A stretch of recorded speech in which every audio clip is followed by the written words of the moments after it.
some who've speculated. За хэдүүлээ Scott Bessent-ийн хүссэн ярилцлагаас сонсъё. 40 секундын ярилцлага. The Strait will never go back to being the way it was before. What would you say? I would say, I think they're saying that in a doomsday sort of way. I would say it in another way. The Strait is never going back to the way it was because the Iranians have used or tried to use it as a choke point. What we are going to see over the next 2 years, the Strait's going to become irrelevant. It is going to become just another body of water. And I would say that more than 50 or 70% of the energy that moves through the Strait now is going to go through underground pipelines.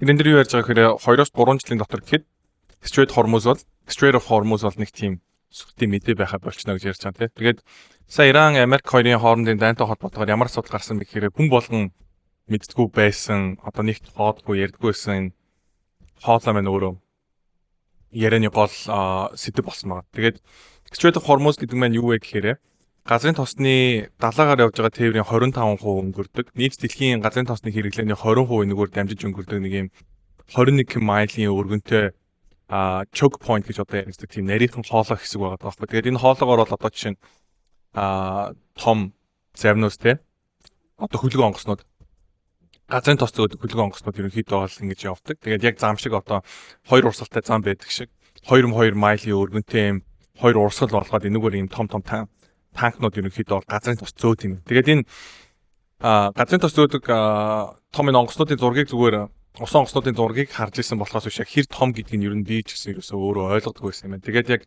нийтээс хайсан чинь өшөө 330 метрийн урттай 30 гаруй метрийн өргөнтэй юм. Тэгэхээр нэгсэндээ юу гэсэн үг вэ гэхээр 330-аас 380 метрийн урттай буюу Эйфелийн цамхыг газар ингээ буулгаад хэвдүүлээ тавих юм бол адилхан урттай гэсэн үг байхгүй. Тэгээд 100 давхар өндөр байшингийн урттай 10 давхар байшингийн өргөнтэй тэгээд нэг удаадаа зөөхтөө 160 сая галлон газрын цусыг тээвэрлэдэг ийм том онгоцнууд байт юм. Тэгээд Монголын хэрэгцээтэй харьцуулаад үзсэн чинь нэг ширхэг ийм том супер танкерээр газрын тос зөөвөрлөд Монголд чинь авижлаа гэж бодоход Монголын нийт Монгол орны газрын цусны хэрэглээний 42 хоногийн хэрэгцээг чинь дангаараа даах боломжтой гэж байна. Тэгээд ийм сонирхолтой мэдээлүүд байна. Тэгээд яг хүмүүс Америк Иранаас айгүй хамааралтай юм шиг, энэ Strait of Hormuz-аас айгүй хамааралтай юм шиг яриад байсан. Яг үндэ бол тийм шүү. Америкийн нийт газрын тостой холбоотой бүтээгдэхүүний хэрэглээний 2% нь л ердөөсөө энэ Strait of Hormuz-аар дамждаг. Тэгээд цаашдаа яг юм ямар шүү одоо Scott Bessent-ийн яриад байгаа гол зүйл маань юу гэхээр цаашдын тренд маань Strait of Hormuz бол хамаагүй болно буюу энэгээр мэдээж тээврүүд явна. Гэхдээ энэ шигээ дахиж Иран бол ингэж сүрдүүлэх leverage болгож ашиглах, хөшүүрэг болгож ашиглах боломжгүй болно гэдэг талаас нь ерөнхийдөө яриад байгаа. Тэгээд энэ тал дээр ямар ажлууд хийгдэж байгаа гэхээр Арабын зүгээс айл хийдийн байдаг. Одоо энэ Арабын Эмират, Арабын East талыг холбосон Ямбу гэдэг одоо энэ хот хүртэл зөөдөг жишээ нь том pipeline байдаг бол тэр pipeline-ы жишээ нь хүчин чадлыг нэмэгдүүлэх, дээрэс нь Оман гэдэг хотод нэмж одоо газрын тос хадгалдаг нөөц ерөнхийдөө бол барих гэх мэтлэн иймэрдүү олон ажлууд ерөнхийдөө бол хийж байгаа юм. Дээрээс нь надад бол нэг сонирхолтой санагдсан юу вэ гэхээр бидний хувьд одоо юу гэдэг те Арабын орнууд Израиль хоорондоо харилцаа муутай байдаг гэж ерөнхийдөө бол одоо өмнөх түүх интерес нь үздэг байсан бол энэ удаад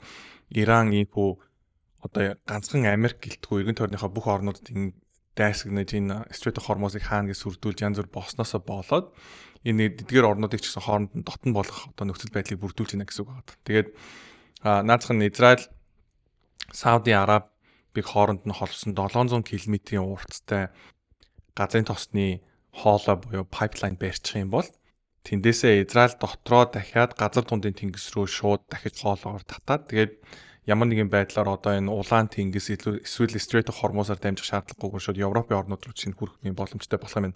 Тэгээд түүхэнд ер нь энэ газрын тос тээвэрлдэг ийм чухал зам ер нь хаагж исэн удаа байдаг юм уу гэж судалж исэн чинь 1967 онд болж исэн 6 хоногийн дайн гэж яригддаг. Тэгээ 6 Day War гэж яригддаг. Одоо Египт, Сир гихчлэн энэ Арабын орнууд нийлж агаад Израиль руу дайрсан энэ дайн баг. Тэгээд энэ дайны үеэр Суэзийн каналыг хаацсан юм байна. Тэгээд энэ канал маань өөрөө хаагдтаа бүр 7-8 жил гэсэн баха. 7-8 жил хаагдсан заяа. Тэгээд энэ каналаар Европын нийт газрын тосны хэрэглээний 30-аас 60% ерөөсөө дангаараа зөөгсдөг байсан ийм чухал канал ерөнхийдөө бол хаагдж ирсэн юм байна. Тэгээд ингээ хаагснаас болоод дэлхий сүрснэг байлгүй, эдийн засаг сүрснэг байлгүй. Яг үнэндээ бол энэний ачаар миний түрүүний дурдаад байгаа 330 м-ийн урттай энэ гэж яриад байгаа нөгөө супер том газрын тос зөөвөрлөдөг энэ онгоцнуудыг хөлөг онгоцнуудыг